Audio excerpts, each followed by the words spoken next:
4,500 साल। सोचिए, इतने सालों से रेगिस्तान में खड़ी ये विशाल संरचनाएं आज भी दुनिया के सबसे बड़े इंजीनियर्स को हैरान कर देती हैं। ये हैं गीजा के पिरामिड, और इनको बनाने का जो सबसे बड़ा रहस्य था ना, वो हाल ही में सुलझ गया है। तो चलिए समझते हैं कि ये सब कैसे हुआ।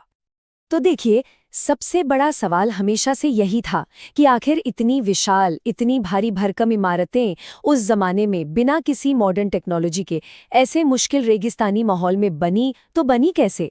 ये एक ऐसी पहेली थी जिसने सदियों तक सबको उलझाए रखा। इन्हें बनाने में करीब करीब 23 लाख पत्थर के ब्लॉक्स का इस्तेमाल हुआ। हाँ, 23 लाख, ये कोई छोटा मोटा नंबर नहीं है।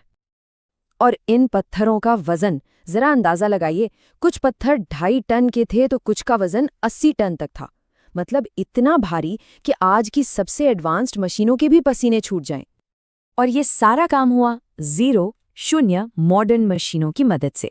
ना कोई क्रेन, ना कोई ट्रक, यहाँ तक कि पहिए का भी वो इस्तेमाल नहीं होता था जो हम आज जानते हैं। तो सवाल फिर वही, ये हुआ कैसे। अब आते हैं इस रहस्य के सबसे बड़े पहलू पर, और वो है इनकी लोकेशन, इनकी जगह। आखिर पिरामिडों को वहीं क्यों बनाया गया जहां वो आज हैं? देखिए, मिस्र की पूरी सभ्यता की जीवन रेखा हमेशा से नील नदी रही है, लेकिन पिरामिड वो आज की नील नदी से काफी दूर सहारा रेगिस्तान के बिल्कुल किनारे पर बनाए गए। यही वो बात थी जो किसी की समझ में नहीं आ रही थी।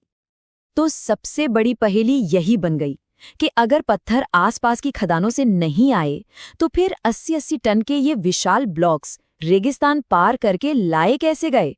बस इसी एक सवाल ने गीजा को सदियों तक एक रहस्य बनाए रखा।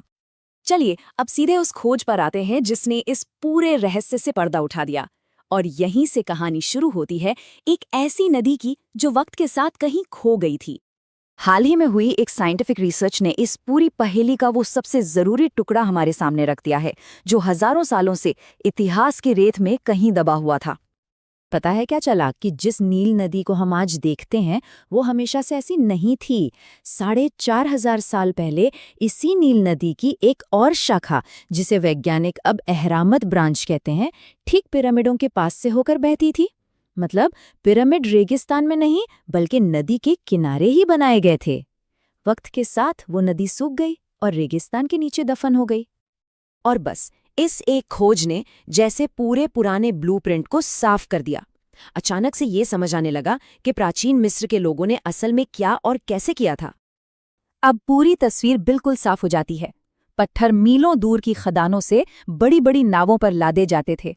फिर इसी अहराम नदी के रास्ते उन्हें सीधे कंस्ट्रक्शन साइट के पास बने बंदरगाह पर उतारा जाता था, और वहां से रेत या मिट्टी को गीला करके चिकनी ढलान बनाई जाती थी और उन भारी पत्थरों को ऊपर खींच लिया जाता था। इसे वाटर लुब्रिकेशन थ्योरी भी कहते हैं, जिससे घर्षण यानी फ्रिक्शन कम हो जाता है। सिंपल और जीनियस। तो ये तो बात हुई कि पिरामिड बने कैसे, पर एक इससे भी बड़ा सवाल है कि ये आखिर बनाए ही क्यों गए थे। इनका असली मकसद क्या था।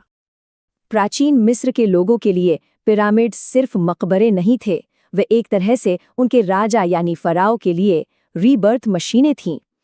उनकी मान्यता थी कि मरने के बाद राजा का दोबारा जन्म होगा, वो भी शारीरिक रूप से। इसीलिए उनके शरीर को मम्मी बनाकर हमेशा के लिए सुरक्षित रखा जाता था।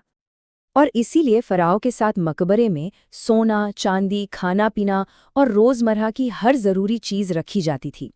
सोच ये थी कि जब राजा दोबारा जिंदा होंगे तो उन्हें अपना राजपाट फिर से शुरू करने के लिए किसी चीज की कमी महसूस ना हो। अब जहां इतना बड़ा रहस्य होता है, वहां कुछ मनगढ़ंत कहानियां और थ्योरीज तो आ ही जाती हैं। जब तक लोगों के पास सही जवाब नहीं थे, तब तक तरह तरह की बातें बनती रहीं। सबसे पॉपुलर थियरी थी कि इन्हें एलियंस ने बनाया होगा, क्योंकि इतना मुश्किल काम भला इंसान कैसे कर सकते हैं। लेकिन आज की साइंस और रिसर्च ये साफ साफ बताती है कि इन पिरामिडों के पीछे कोई एलियन टेक्नोलॉजी नहीं, बल्कि इंसानी दिमाग, जबरदस्त इंजीनियरिंग और विज्ञान था। ये हमारी सभ्यता की काबिलियत का एक जीता जागता सबूत है। तो गीजा के पिरामिड सिर्फ पत्थर के इमारतें नहीं हैं, ये इंसानी इतिहास, इंजीनियरिंग और कुछ कर गुजरने की जिद का प्रतीक हैं। और ये आज भी हम सबसे गहरा सवाल पूछते हैं कि क्या हम वाकई कभी अपने पूर्वजों की काबिलियत को पूरी तरह से समझ पाए हैं।